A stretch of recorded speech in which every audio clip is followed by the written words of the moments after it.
It was still dark when the sound of gunfire shattered the quiet morning of May 18, 1995. In a matter of minutes, 11 men lay dead inside their bullet-riddled vehicles along Commonwealth Avenue in Quezon City. Official reports called it a shootout.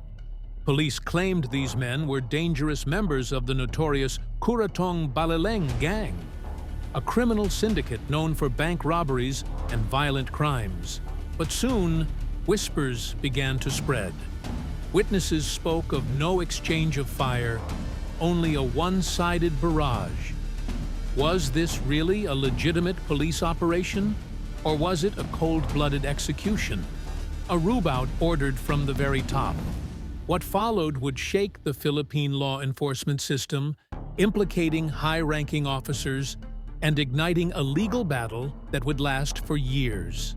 Tonight, we go back to the mid-90s, to one of the most controversial cases in Philippine police history, the Kuratong Baleleng Rubout case. The pre-dawn hours of May 18, 1995, were quiet along Commonwealth Avenue in Quezon City. Street lamps cast pale pools of light on the asphalt, and the occasional rumble of passing vehicles broke the silence.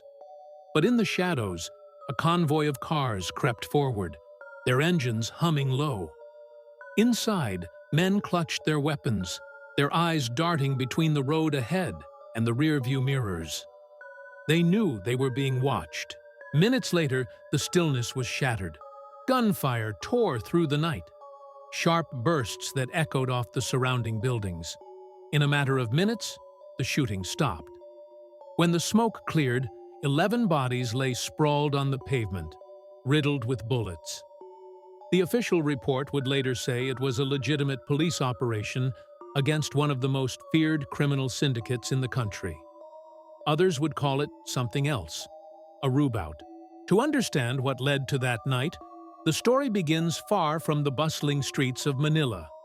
In the small coastal town of Dipolog in Zamboanga del Norte. In the late 1980s, the name Kuratong Baleleng meant something very different from what it would become. Born during the Marcos era, the group started as an anti-communist militia sanctioned by the military. Their mission was clear: track down and suppress New People's Army guerrillas in Mindanao. In the turbulent years after martial law, they were seen by some as protectors of the community. But power and guns have a way of reshaping loyalties. As the years passed, Kuratong Baleleng's role shifted from fighting insurgents to pursuing its own brand of profit. Robbery, kidnapping, extortion, and arms smuggling became their currency. The group grew into a sprawling syndicate, its influence stretching beyond Mindanao and into the country's major cities. For law enforcement, Kuratong Baleleng was no longer an ally. They were now a target. By the early 1990s, police intelligence units were tracking the gang's every move. The National Capital Region Command and the Presidential Anti-Crime Commission, PACC, led by then Vice President Joseph Estrada and PACC Chief Panfilo Ping Lacson, had made it their mission to dismantle the syndicate. Surveillance reports tied the gang to a string of violent heists, including armored van robberies that left guards dead in the streets. Their operations were fast, precise, and brutal, hallmarks of a group that had been forged in years of guerrilla warfare. May 17, 1995, the day before the shooting. Intelligence reached the PACC about a planned bank robbery in Metro Manila. The suspects, members of Kuratong Baleleng. Acting on the tip, police units prepared for an operation to intercept the gang before they could strike. The plan was simple on paper: stop the convoy, arrest the suspects, and recover their weapons. But what happened in the early hours of the next day would be anything but simple. Shortly after midnight on May 18th, the convoy of alleged gang members was spotted along Commonwealth Avenue. Police cars moved into position, tailing them through the dimly lit stretch of road. According to the official police account, when the suspects realized they were being followed, they opened fire. the officers returned fire, leading to a fierce exchange that ended with 11 Kuratong Baleleng members dead on the spot. The lawmen claimed it was self-defense, a necessary act to neutralize a dangerous threat. But the scene that emerged in the following hours raised questions. Witnesses spoke of hearing rapid, concentrated gunfire, more like an execution than a firefight. Photos taken at the site showed bodies slumped inside vehicles, bullet holes clustered tightly on heads and chests. There were no shattered windshields suggesting a crossfire, and some victims still wore their seatbelts.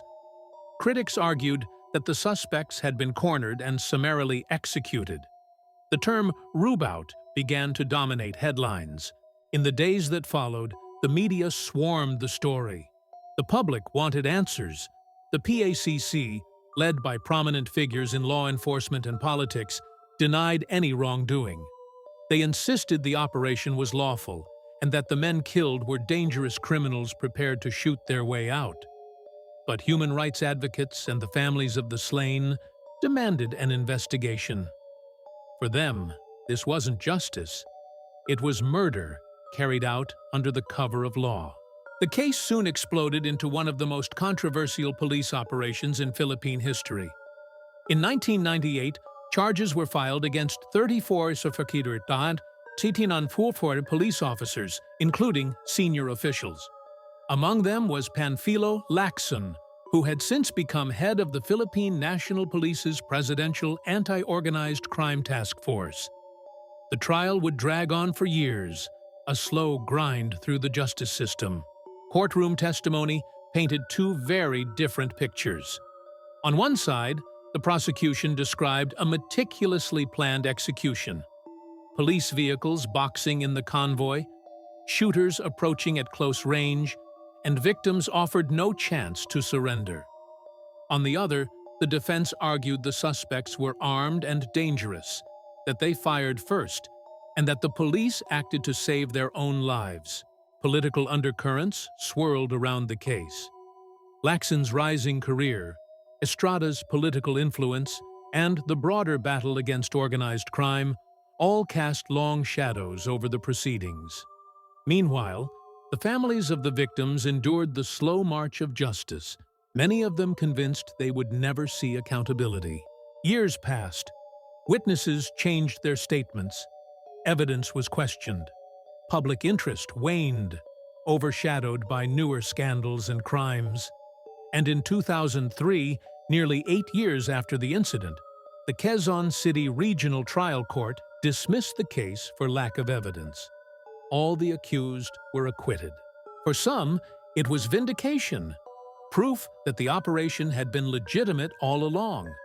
For others, it was confirmation of their worst suspicions, that in the Philippines, the powerful could kill with impunity. Today, the Kuratong Baleleng Rubout remains a stark reminder of the thin line between law enforcement and lawlessness. In the shadows where justice and power meet, truth often becomes the first casualty. The questions from that night in May 1995 still linger. Was it a necessary strike against a ruthless gang? Or was it cold-blooded execution, dressed up as a police operation? The answers may be buried with the dead, but the echoes of gunfire along Commonwealth Avenue have never truly faded. In the end, the truth about what really happened that morning on Commonwealth Avenue remains tangled in shadows. The courts would dismiss the charges, citing insufficient evidence. The accused policemen walked free, while the families of the slain men were left with nothing but grief and questions that will never be answered. Was justice truly served? Or was it quietly buried beneath layers of power, fear, and silence? The Kuratong Baleleng Rubout case is more than just a story about crime.